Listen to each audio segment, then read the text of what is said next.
આજે મહારાષ્ટ્રમાં ખાસ કરીને બીએમસી અને અન્ય નગરપાલિકામાં મહાયુતિની પ્રચંડ જીત બદલ મહારાષ્ટ્રની જનતાને ખૂબ ખૂબ ધન્યવાદ.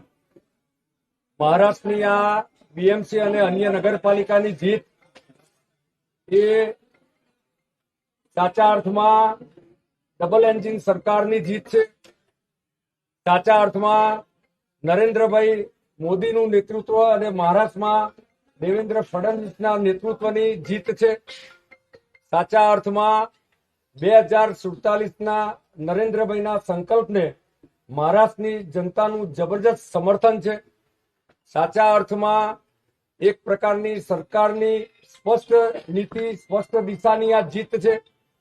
અને કુલ મળીને જે ખાસ કરીને ઉદ્ધવ સેના અને કોંગ્રેસની જે નકારાત્મક રાજનીતિ હતી એની હાર છે.